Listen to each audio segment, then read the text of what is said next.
Meron tayong inauguration kay na prepare ang Malacanang ang. Kita nyo naman, no? Napakaganda, guys, oh. Ang kinis na, oh.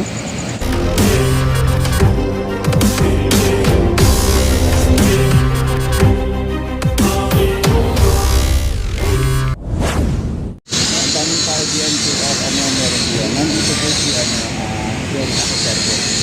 Kaya marami pong tao. Tapos sabi nga natin, yan sir, the basic. Tapos ano ba na-base mo? Oo, baka.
Mamaya guys, i-check po tayo sa pag-interview kasi maingay po at saka madilim.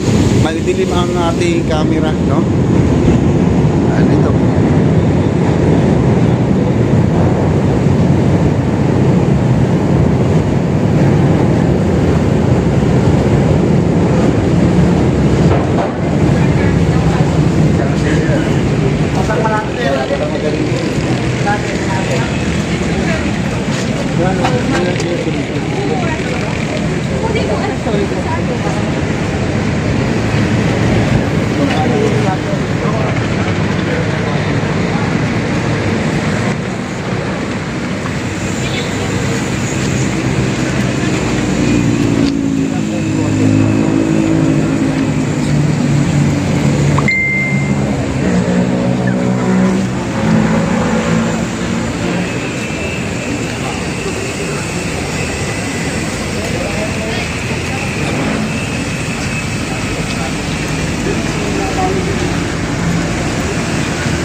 Secretary, pwede ko kayo ma-interview kahit sandali lang. Ano po paghahanda natin? Malapit na po ang inauguration po ng ating Arroceros. Meron tayong inauguration kay sa 19 na prepare ang Malacanang ng national government Yes po. para sa public leader. Sa October 19, October 19. papasinayaan to ng Presidente Marcos sa ni First Lady. Yun. At saka sir, pangalawang tanong ko po, napaka-bless po natin. Tayo ay na-awardan po sa ibang bansa, sa United Nations po. Para kay Presidente yun. Sabi sa kanya yung project yun. Sir, masaya sila sir kasi kayo po ang nag-isip noon. Hindi. Sama-sama kami ng issue.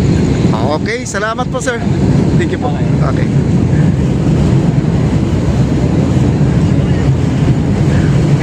Alright guys, at maraming salamat po sa mga nandito at interview po natin sa dali si Secretary Acoser at napaka-bless po at napakaganda ang kanyang ngiti dahil doon sa ating tanong po tayo po ay nabigyan ng napakagandang award po doon sa ibang bansa at ito pong November 27 yata sa Hong Kong ay yun po, doon po ay ibibigay na po ang ating napakagandang blessing po, no?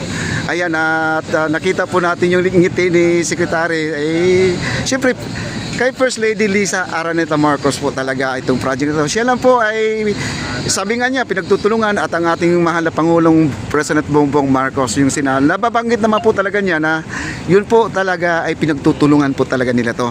Kung baga, wala na po tayong may ibang masasabi kundi talaga the best po talaga ang Marcos. Maraming salamat po talaga sa mga nandito. Thank you so much po. At napaunlakan po tayo na kunting interview po ni Secretary Acosar sa mga nangyayari po dito. At madalas na po siya dito guys, nagpupunta siya. At narinig niyo naman itong 19, no? Darating na 19 siya magkakaroon po tayo ng inauguration. At ako po ay natutuwa po at nanggagaling po sa kanyang salita niya na itong darating na 19 po, no? October 19 na po matatapos. At itong ating ang ating squatter area at puspusan na po ang kanilang pagtatambak at nakikita na po ni Secretary po ang ating esplanade ay talaga pong ang laking pinagbago po talaga. Grabe.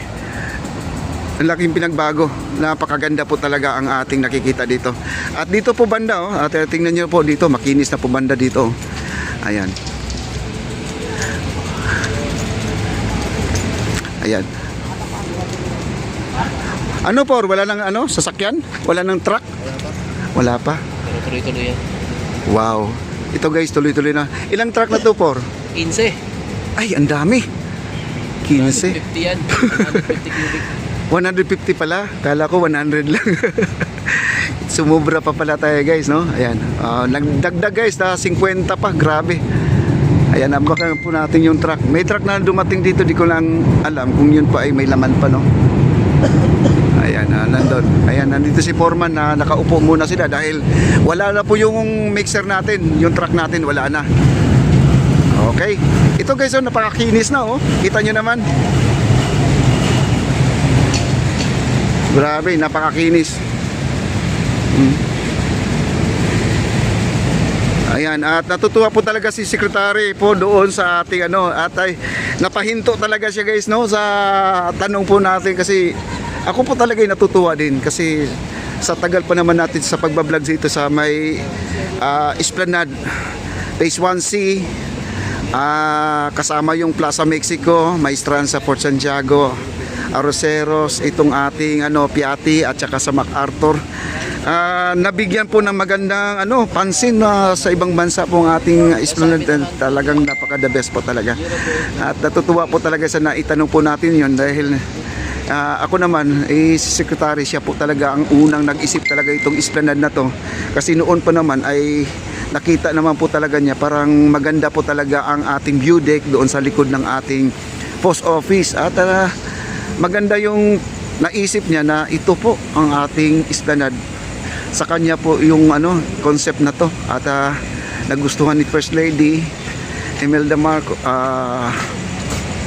Lisa Araneta Marcos. Ayan po, ito po ay nagiging ganito na. Napakaganda at kita naman ninyo ang quality ng trabaho nila, napakaganda po talaga. Grabe. Wow. Kita nyo naman, no? Napakaganda guys, Ang kinis na, Dito po banda yan sa may ito yung napakaraming bahay, masukal, maraming pako, nakakatakot pasukan, marami pong di po tayo safe pag pumunta dito that time mga kaibigan. Ngayon safe na po tayo guys. Ayun, na basang-basa pa yung semento. Ayan,